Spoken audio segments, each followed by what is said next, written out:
నేను అంటలేని మాట ఆ పార్టీ నాయకురాలే అన్నారు. ఏమన్నారు మిత్రులారా? మా పార్టీలో దయ్యాలు చేరనే. సొంతింటి బిడ్డ టీఆర్ఎస్లు ఉన్నోళ్ళు దయ్యాలని చెప్తుంటే సమాధానం చెప్పలేక దయ్యాల నాయకుడు ఫామ్ హౌస్ లో నిద్రపోతుండు. నేను అడుగుతున్నది బీఆర్ఎస్ కాదు, డిఆర్ఎస్. డిఆర్ఎస్ అంటే దయ్యాల రాజ్య సమితి. అది ఇయాల అది భారత రాష్ట్ర సమితి కాదు, అది దయ్యాల రాజ్య సమితి.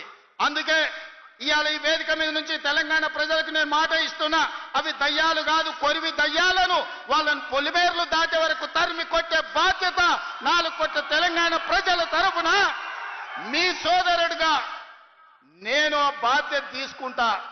ఖచ్చితంగా ఈ కొరివి దయ్యాలను పొలిమేర్లు దాటే వరకు తరిమి కొట్టాలి. దాంట్లో మీ సహకారం ఉండాలి. నల్గొండ బిడ్డలు ముందు బాగాన నిలబడాలి అని చెప్పి నేను మా మిత్రులకు విజ్ఞప్తి చేస్తున్నా. ఇవాళ మిత్రులారా, నేను ప్రభుత్వ ఉద్యోగుల గురించి నేను అంటలేని మాట ఆ పార్టీ నాయకురాలే అన్నారు. ఏమన్నారు మిత్రులారా? మా పార్టీలో దయ్యాలు చేరనే. సొంతింటి బిడ్డ టీఆర్ఎస్లు ఉన్నోళ్ళు దయ్యాలని చెప్తుంటే సమాధానం చెప్పలేక దయ్యాల నాయకుడు ఫామ్ హౌస్ లో నిద్రపోతుండు. నేను అడుగుతున్నది బీఆర్ఎస్ కాదు, డిఆర్ఎస్.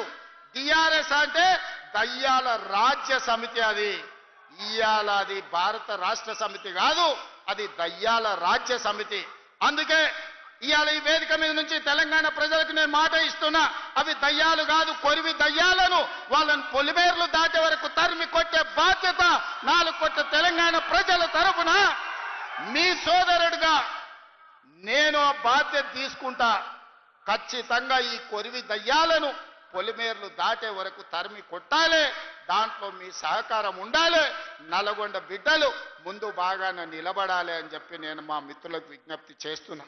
ఇవాళ మిత్రులారా, నేను ప్రభుత్వ ఉద్యోగుల గురించి Subscribe us and press the bell icon for more interesting updates.